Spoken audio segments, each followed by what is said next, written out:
Dickie Borthwick, Ingalaterrako futbolaririk zaharrena da, baina ez bakarra. Azken finean, edadea ez da gauzak egin edo ikasteko salba ezinezko eragozpena.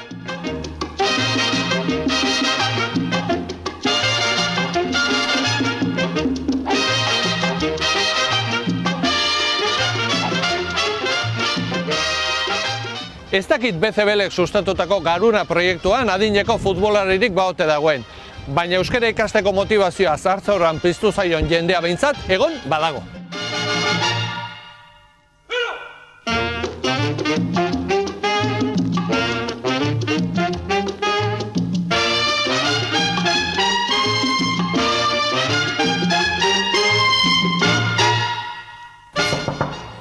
Eixo, zarmeteke?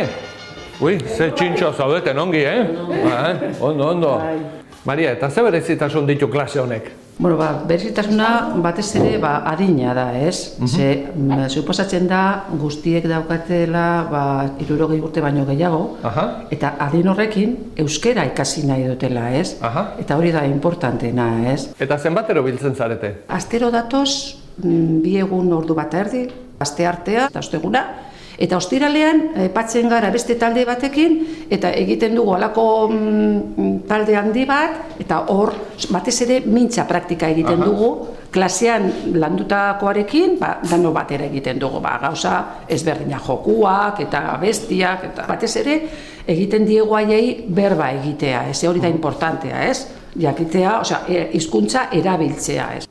Aizue, eta orduan zuek zergatik zaudete hemen? Zer motibatu zaitu hona etortzera? A mí este proyecto me da la ocasión de poder hablar en breve tiempo con mis nietos, que tengo 4 nietos. Es un reto que me he puesto, digo, antes de morirme tengo que aprender. Si los que vienen de fuera, que no saben nada de nada, aprenden en poco tiempo, yo también. Yo siempre he querido saber, entonces esta vez ya es la definitiva.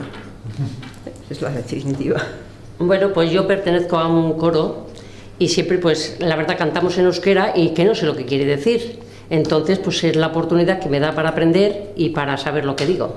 Estoy casado con una chica euskalduna y para los nietos y para, en fin, para poder hablar el lenguaje que utilizamos aquí. Yo realmente he querido aprender o saber euskera siempre.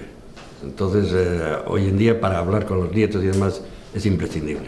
Llevo muchos años aquí y creo que es una asignatura pendiente que tengo con el euskera y ahora que tengo tiempo, pues intento aprenderlo, me gusta. Aparte de ser un derecho el hablar en euskera, tenemos todos en parte una obligación para con este pueblo, puesto que es la lengua de nuestra patria.